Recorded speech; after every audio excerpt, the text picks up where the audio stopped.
दोस्तों, दुनिया का सबसे एडवांस संस्थान नासा को माना जाता है। इसके बारे में कहा जाता है कि यह दुनिया के किसी भी रहस्य को बड़े ही आसानी के साथ उजागर कर देता है और उसकी सच्चाई को सभी के सामने ला देता है। लेकिन भारत में कई ऐसे धार्मिक और इससे जुड़े हुए स्थल हैं जिसके रहस्यों के बारे में आज तक नासा तो क्या, दुनिया की कोई भी रिसर्च संस्थान उसकी सच्चाई का पता नहीं कर पाई। इसी तरह के एक रहस्य को जानने के लिए साल 2015 में अंतरिक्ष एजेंसी नासा ने अपने सैटेलाइट और गूगल अर्थ की मदद से भारत के धार्मिक स्थल कैलाश पर्वत से जुड़े रहस्यों को जानने के लिए कार्य करना शुरू किया था।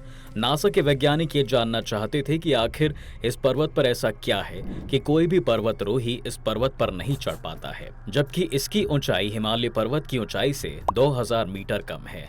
हिमालय पर्वत पर अभी तक 7000 से ज्यादा लोग चढ़कर वापस आ गए हैं, लेकिन कैलाश पर्वत एक ऐसा रहस्यमय पर्वत है जिस पर आज तक ना तो कोई हेलीकॉप्टर ले जाया जा सका है और ना ही यहाँ पर किसी प्रकार का कोई आधुनिक ड्रोन भेजा जा चुका है और ना ही कोई विमान इसके ऊपर से उड़ता है। तो आखिर ऐसा क्या है इस पर्वत में? दोस्तों, हिंदू धर्म शास्त्रों में वर्णित पौराणिक कथाओं के अनुसार कैलाश पर्वत भगवान शिव का निवास स्थान है और यह पर्वत अपने आप में कई कथाओं को समेटे हुए है। शिव पुराण, स्कंद पुराण, मत्स्य पुराण आदि ग्रंथों में कैलाश खंड नाम से अलग ही अध्याय का वर्णन मिलता है, जिसमें कैलाश पर्वत की महिमा के बारे में बताया गया है। कैलाश पर्वत के बारे में बताया गया है कि यह एक एक्सिस मुंडी है, अर्थात दुनिया की नाभि या आकाशीय ध्रुव और भौगोलिक ध्रुव का केंद्र बिंदु। यह आकाश और पृथ्वी के बीच संबंध का एक बिंदु है जहां 10 दिशाएं मिल जाती हैं। रशिया के वैज्ञानिकों के अनुसार एक्सिस मुंडी वह स्थान है जहां अलौकिक शक्तियों का प्रवाह होता है और आप उन शक्तियों के साथ संपर्क कर सकते हैं। धरती पर यह स्थान सबसे अधिक शक्तिशाली स्थान है। धार्मिक ग्रंथों में कैलाश पर्वत को भगवान शिव का निवास स्थान बताया जाता है और इस कारण से हर साल श्रद्धालु इस पवित्र स्थान पर भगवान शिव के दर्शन करने के लिए आते हैं। कुछ मान्यताएं तो ये तक कहती हैं कि भगवान शिव आज भी इस पर्वत पर अपने परिवार के साथ विराजमान हैं। इस पर्वत को स्वर्ग की सीढ़ी भी कहा जाता है।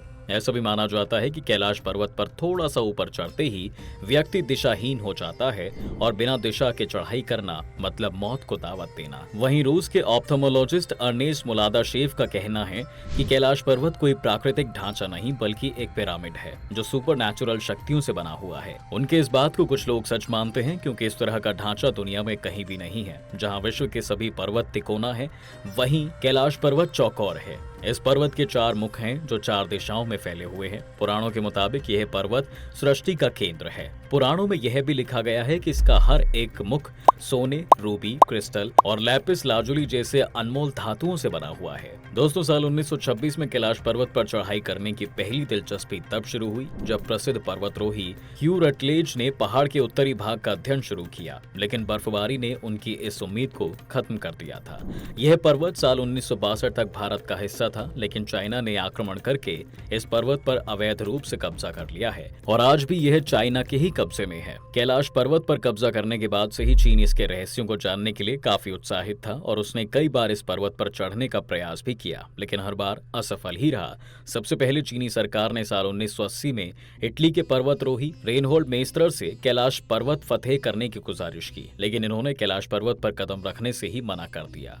इसके बाद साल 2001 में चीन ने स्पेन व रूस के वैज्ञानिकों के साथ मिलकर कैलाश पर्वत पर चढ़ने की कोशिश की। कर्नल विल्सन ने भी कैलाश पर्वत पर चढ़ने की कोशिश की थी। ये बताते हैं कि जैसे ही मुझे शिखर तक पहुंचने का थोड़ा बहुत रास्ता दिखा कि बर्फबारी शुरू हो जाती है और हर बार मुझे बेस कैंप लौटना पड़ता था। सन 2007 में रूसी पर्वतारोही सर्गे सिस्टिकोव ने अपनी टीम के साथ माउंट कैलाश पर चढ़ने की कोशिश की। सर्गे ने अपना खुद का अनुभव बताते हुए कहा कि कुछ दूर चढ़ने पर मेरी और पूरी टीम के सिर में भयंकर दर्द होने लगा। फिर हमारे पैरों ने जवाब दे दिया। मेरे जबड़े की मांसपेशियां खिंचने लगी और जीभ जम गई। मुंह से आवाज निकलना बंद हो गया। चढ़ते हुए मुझे महसूस हुआ कि मैं इस पर्वत पर चढ़ने लायक नहीं हूँ। मैं फौरन मुड़कर उतरने लगा, तब जाकर मुझे आराम मिला। दोस्तों, कहते हैं कि जो भी इस पर्वत पर चढ़ने की कोशिश करता है वो आगे नहीं चढ़ पाता, उसका हृदय परिवर्तन हो जाता है। यहाँ की हवा में कुछ अलग बात है। कैलाश पर्वत पर चढ़ने की कोशिश करने वाले लोगों का मानना है कि पृथ्वी पर कहीं और की तुलना में इस चोटी के चारों ओर समय तेजी से आगे बढ़ता है। इस पर्वत पर चढ़ने वालों के बाल और नाखून 2 दिन में ही इतने बढ़ जाते हैं कि जितने 2 हफ्तों में बढ़ने चाहिए। शरीर मुरझाने लगता है और चेहरे पर बुढ़ापा साफ देखा जा सकता है। कैलाश पर्वत पर चढ़ने वाले एक वैज्ञानिक ने बताया कि इस पर चढ़ना पूर्ण रूप से असंभव है। क्योंकि यह पर्वत किसी अदृश्य शक्ति द्वारा संरक्षित है। साथ ही एक वैज्ञानिक की मान्यता के अनुसार कैलाश एक पिरामिड जैसा है जो बिल्कुल दिशा बताने वाले कंपास के तरीके से काम करता है। कुछ का तो यह भी मानना है कि यह किसी प्राचीन मानव या किसी दिव्य शक्ति द्वारा बनाया गया है। जब एक बार फिर से चीनी सरकार ने कुछ पर्वतारोहियों को कैलाश पर्वत पर चढ़ने को कहा, मगर इस बार पूरी दुनिया ने चीन की इन हरकतों का इतना विरोध किया कि चीनी सरकार को इस अभियान पर रोक लगानी पड़ी।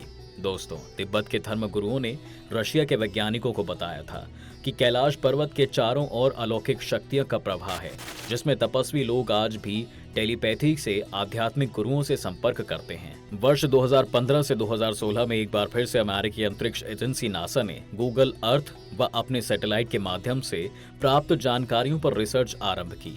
नासा के वैज्ञानिक के अंदर यह जिज्ञासा है कि वो कौन सी शक्ति है जिसके कारण आज तक कोई कैलाश पर्वत पर चढ़ नहीं पाया। इसके बाद जो फुटेज नासा और गूगल अर्थ के सामने आए, उसने इन सभी के होश उड़ा दिए। उन्होंने अपने सैटेलाइट द्वारा लिए गए तस्वीरों को देखा तो वहां पर भगवान शिव ध्यान मुद्रा में बैठे हुए दिखाई दिए और भगवान शिव की आकृति साफ तौर पर देखी जा सकती है। इन तस्वीरों को देखने में ऐसा लग रहा है जैसे साक्षात भगवान शिव इस पूरी दुनिया को दर्शन दे रहे हो। यह सुनने में आपको थोड़ा अजीब लग रहा होगा, लेकिन यह सच है। भगवान शिव की आकृतियों को गूगल और नासा भी स्वीकार कर रहा है। अगर आप इस सच्चाई को जानना चाहते हो तो यह गूगल पर भी आज मौजूद है, जिसे आप यहाँ बड़ी ही आसानी से देख सकते हो। नासा के सैटेलाइट द्वारा लिए गए तस्वीरों में कैलाश पर्वत के ऊपर जाने का मार्ग तो दिखाई दिया है, लेकिन वहाँ किसी भी प्रकार की सीढ़ी होने का प्रमाण नहीं माना गया है। हालांकि इस मार्ग को पर्वतारोही ढूंढ चुके हैं, लेकिन जा नहीं सके हैं। कहते हैं दोस्तों कि 11वीं सदी में एक बौद्ध भिक्षु योगी मिलारेपा ने अभी तक माउंट कैलाश पर चढ़ाई की है। वह इस पवित्र और रहस्यमय पर्वत पर जाकर जिंदा वापस लौटने वाले दुनिया के पहले इंसान थे। इसका जिक्र पौराणिक कहानियों में भी मिलता है। कैलाश पर्वत स्वर्ग की सीढ़ी हिमालय की सबसे पेचीदा पर्वत श्रृंखला है। यह पर्वत हिंदुओं और बौद्धों के लिए मेरू पर्वत का भौतिक रूप है। आज के आधुनिक समय में मनुष्य ना तो पवित्र आचरण का है, ना तपस्या में विश्वास करता है और ना ही आध्यात्मिक जीवन शैली है हमारे पास। हम छल, कपट, चोरी, बेईमानी से भरे हुए हैं। आखिर हम कैसे भगवान शिव के समक्ष जा सकते हैं?